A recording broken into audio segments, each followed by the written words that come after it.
So magandang hapon mga kababayan, dito po tayo ngayon sa San Jose, Cebu City. By the way mga kababayan, magko-comment po tayo rito ngayon sa nangyayari sa KOGC Davao. So before tayo mag-proceed mga kababayan, hiningi ko lang sa inyo konting tulong sa munting channel na sana kung hindi pa kayo nakasubscribe, pa-subscribe naman sa aking channel para na madagdagan ating channel, magdagdagan ng ating mga subscriber. At maraming salamat din sa nanood sa aking video.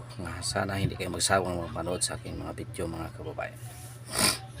By the way mga kababayan, itong si General Torre, napakalang walang hiya itong taong to.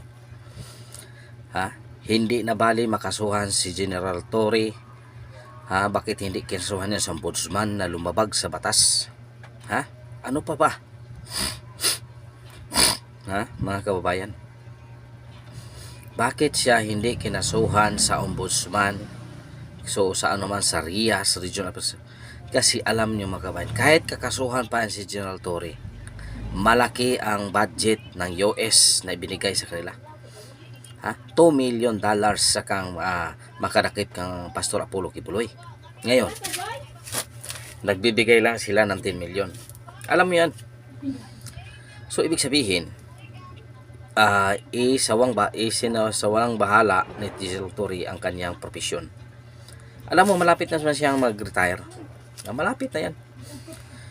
Kahit hindi siya maka-retire, hindi siya makatanggap kasi mayroon siyang kaso. Hindi siya makatanggap ng kanang retirement pay. Anong kailan ng retirement pay na niya is 7 million. Ngayon, kahit abot pa ng 10 million, walang problema yon. Kasi kung si General Torre ay makahuli kang Pastor Apollo Kibuloy, alam ko mayroong 20 or 30 million ang nasa kanya. Totoo yan mga kababayan. Kaya ganyan niya winalang hiya ang batas ng ating Pilipinas. Tingnan mo yung warrant of arrest na elsewhere. So sinabi siya ni Torion, ang elsewhere, General Torre, ay yung nakita mo na dyan talaga, kaya elsewhere.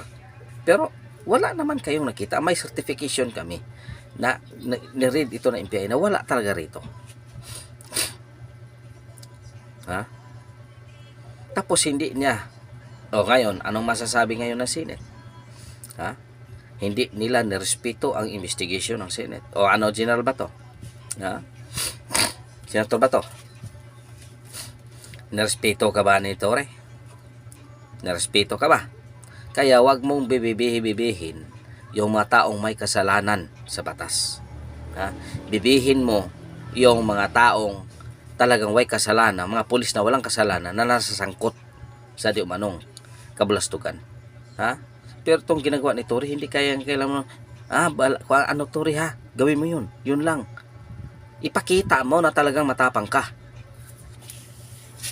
Tingnan mo si General Torre na matapang. Di ba? Pinasok niya kahit alam niya labag sa batas ang kanyang ginagawa.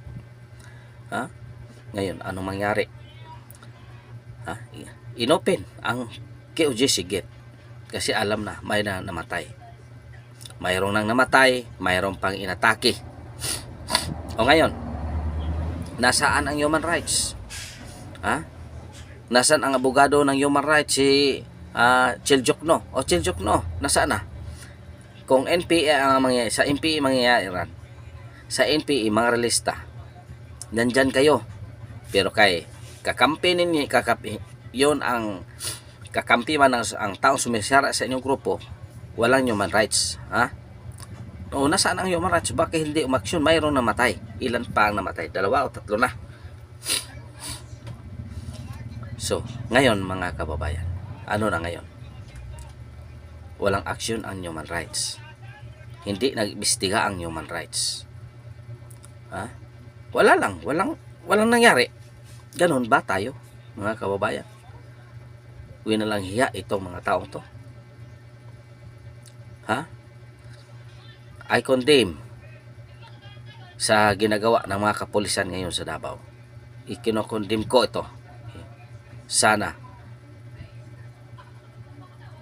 wag nyong tularan ang mga taong tong lumalabag sa batas. Ha? Ganun pa lang kayo kawalang hiya. Gusto nyo gawin ng kampo ang KOGC? Alam at alam nyo, itong kong mga congressman na to, kung mawala ng administrasyong Marcos, matapos ang term ng Marcos administration, alam at alam ko, mga congressman na to, busy na investigasyon dahil sa nangyari ito. Dahil ka Balos, Kanturi, hantod sa Bangag, hantod sa ano pa, marami pa, ha? Marami pang mga kababayan na kailangan pang ayusin talaga ang ating bansa. Bakit ganyan sila? Ha? Bakit ganyan? Napakaingay na. Kawawa talaga ang mga tao doon. Ha? Nanawagan na si PRRD. So, sa mga highest ranking officials ng EEP. O, ano nang ginagawa ninyo? Tingnan mo ang mga tao. Inabuso na. Marsyalo na talaga. Ha? Ito ang dapat natin, hindi dapat hintayin mga kababayan. Ha? Ito ang dapat natin hintayin. So by the way mga kababayan, maraming salamat sa inyong suporta. Sana pagpagalain kayo ng Panginoon at dito lang kami handa sumuporta sa inyo. Ha? Maraming salamat. At itong kung hindi ka pa nakasubscribe, kung mabigat man sa iyo kaibigan ang pag-subscribe sa akin, pa-like and share naman ang ating video para naman mapanood ito ng mga kaibigan nating Pilipino. Ha? Kung mabigat man sa kulungan, pero kung hindi mabigat sa inyong kulungan pag-subscribe sa akin, nagpapasalamat pa rin sa ako sa inyo na nanonood ka ng aking mga video. Maraming salamat mga kababayan. Maraming salamat talaga. God is good all the time. God is good. Pitching yon kaninyong tanan mga kababayan. Maraming salamat.